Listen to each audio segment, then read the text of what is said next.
हाँ तो नमस्ते फ्रेंड्स, मैं बप्पी फ्रेंड्स और आप देख रहे फ्रेंड्स मेरा यूट्यूब चैनल जिसका नाम है आपका लव गार्डनिंग।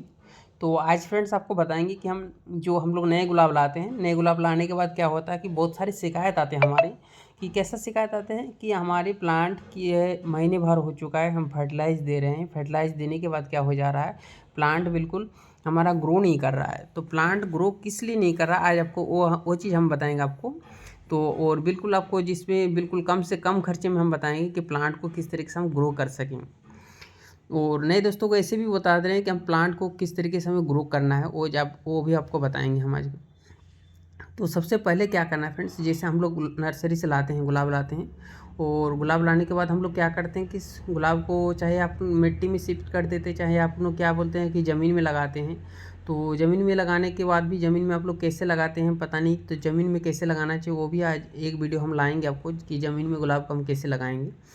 तो सबसे पहले आज बता देते कि हम पॉट के बारे में बता रहे हैं कि पॉट में हम जैसे हमने सॉयल बनाते हैं। तो पॉट में हम सॉयल क्या बनाते हैं, सॉयल हम बहुत ऑर्गेनिक, मतलब पहले जो भी सॉयल बनाया जाता है पॉट के लिए, जो मेन बेस होता है सॉयल का, तो जैसे ऑर्गेनिक से बनाया जाता है। तो ऑर्गेनिक सॉयल क्या होता है, जैसे कंपोस्ट कोई सा भी, आप बर्मी कंपोस्ट ले चाहे कार्डन कंपोस्ट हो, और चाहे आप और आपका थोड़ा जैसे आपको जैसे सॉयल है आपका उस हिसाब से हम सॉयल लेना है। जैसे गार्डन सॉयल लेना है हमें एक भाग हमें बर्मी कंपोस्ट लेना है, और एक भाग हमें लेना है मोटी वाली रेत। बार बार बता दे रहे हैं आप लोग को, मोटी वाली रेत लेना है, ताकि क्यों हमारे प्लांट को जल की ठहराव नहीं होना चाहिए, तभी आपका अच्छे से प्लांट आपका ग्रो करेगा।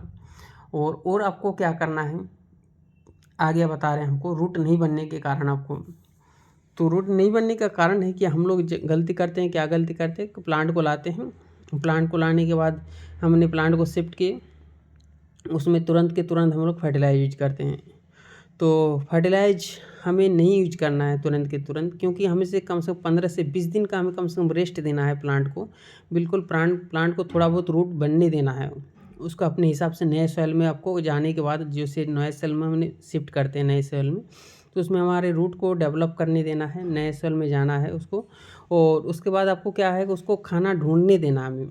ऐसा नहीं है कि वो प्लांट को हमने तुरंत के तुरंत फर्टिलाइज दे दिए और आपका जो रूट है वो वहीं पे आपका रूट ठहरा हुआ है। अगर प्लांट का आपका रूट ये देखिएगा आपको खाना नहीं रहेगा, तो आपका जैसे किसी पौधे को ज़मीन में आपने किसी को पौधे को लगाए हैं, तो लगाने के बाद आपको क्या होता है कि अगर आपने पानी नहीं दिए, तो पानी ढूंढने की कोशिश वो खुद करेगा कि कहाँ पानी है, वो जल्दी से जल्दी वो रूट आपको क्या है नीचे तक जाएगा।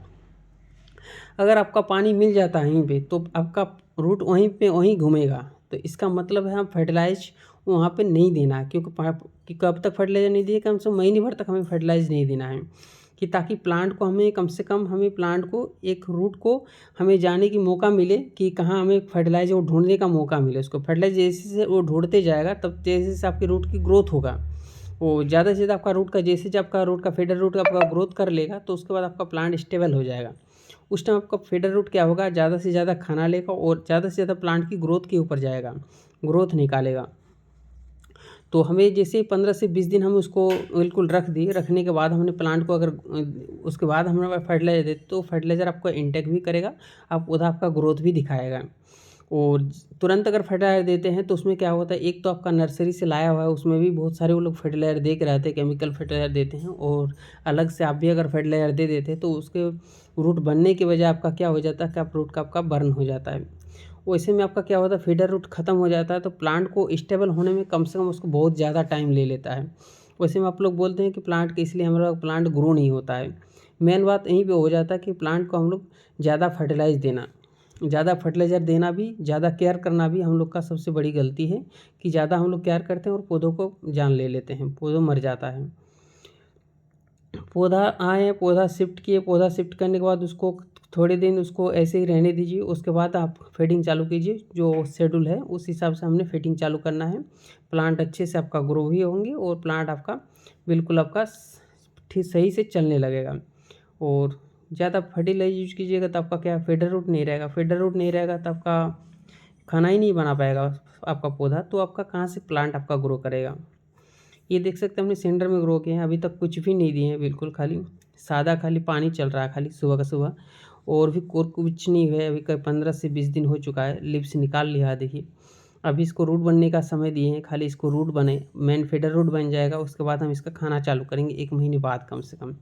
तो देख सकते हैं इसमें सब में स्प्राउट आ चुका है अच्छे से। तो इसको अभी कुछ भी खाना नहीं चल रहा है, खाली 1 महीने तक हमें कुछ नहीं देना है। बिल्कुल हम 1 महीने के बाद में हम इसको क्या करेंगे, फीडिंग चालू करेंगे, वो भी बेबी फूड चालू करेंगे। वो प्लांट का ग्रोथ देख सकते हैं आपका कैसा ग्रोथ है प्लांट का। और फर्टिलाइज हम बिल्कुल आपको ना के बराबर खर्चे में फर्टिलाइज यूज करते हैं। जैसे हमारे कंपोस्ट हो चुका है, तो कंपोस्ट में किससे के लिक्विड फर्टिलाइज़र कैसे बनाना है वो भी आपको हम एक बार बताएंगे कि कैसे हमें कंपोस्ट में बनाना है। कंपोस्ट का आपको क्या करना है, अगर कंपोस्ट ही बनाना आपको, तो कोई सा भी कंपोस्ट 1 से 2 मुट्ठी आपको कंपोस्ट लेना है। कंपोस्ट लेके आपको क्या करना है, किसी भी बाल्टी में आपको रख लेना है। उसमें से आपका जो लिक्विड आपको बचेगा उसको छान के हम फिर से हमने 2 लीटर अगर मेरा बना है तो उसमें फिर से 2 लीटर मिला के हम सभी पौधे में दे सकते हैं। बहुत अच्छा फर्टिलाइज़र मिल जाएगा आपको। उसके बाद आपका सरसों की खली हो गया।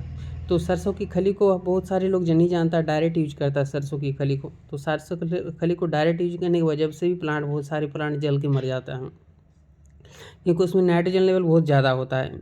तो सरसों की खली को कम से कम हमें गलाना है, कम से कम 4 से 5 दिन तक गलाना है। गलाने के बाद उसमें और ज़्यादा थोड़ा सा ताकत चाहिए उसमें, तो थोड़ा बहुत आप उसमें DAP यूज कर सकते हैं, ताकि आपका प्लांट में फास्फोरस आपका बढ़ जाएगा और प्लांट की ग्रोथ तेज़ी से होगा। आपका बेसल बहुत अच्छा फॉर्मेशन करेगा। आपको दिखाएंगे, बेसल का समय आने दीजिए, बेसल आएगा, बहुत ज़्यादा बेसल आएगा। और सरसों की खली के फर्टिलाइज़र बहुत अच्छा काम करता है हमारे गुलाब के लिए, और सर्दी में तो बहुत अच्छा काम करेगा आपका। और फ्लावर देख सकते हैं, ये हमारे मैजिक का क्या बोलते हैं, रियो संबा का फ्लावर है, जो आपका जैसे जैसे फ्लावर खिलेगा अलग अलग कलर होते जाएगा। तो ऐसे ही फ्रेंड्स प्लांट को ग्रो कीजिए और प्लांट को अपने हिसाब से ग्रो होने दीजिए। ऐसा नहीं कि प्लांट को आप हमेशा बहुत केयर कर रहे हैं आपको पौधे को, और पौधा आपको बहुत केयर की वजह से भी पौधा मर जाता है। और सबसे आसान होगा फ्रेंड्स, देसी रोज़ रखिए, देसी गुलाब रखिए। देखिए 1-2 प्लांट देसी रोज़ भी रखना चाहिए। देसी लाल आता है एक, देखिएगा देसी पिंक आएगा एक, बहुत सेंटेड भी गुलाब रहता है, बहुत अच्छे से ग्रो होता है, बिल्कुल ना के बराबर खर्चा होता है इसमें। और भी वो ज़्यादा केयर भी नहीं मांगता है, और अच्छे से फ्लावर भी देता है और ग्रोथ भी अच्छा रहता है। तो ये सब देसी रोज़ आपको अभी नहीं है किसी के पास, तब कटिंग लगा सकते हैं। कटिंग में बिल्कुल आसान तरीके से देसी रोज़ की कटिंग लगता है, और हाइब्रिड भी लगता है कटिंग। हाइब्रिड का तो हमें आप लोग को अपडेट भी देना है, हमने यहाँ कटिंग लगाए हैं बहुत सारी, आप लोग को वीडियो भी शेयर किया हमने, तो उसका अपडेट आपको ज़रूर मिलेगा आपको।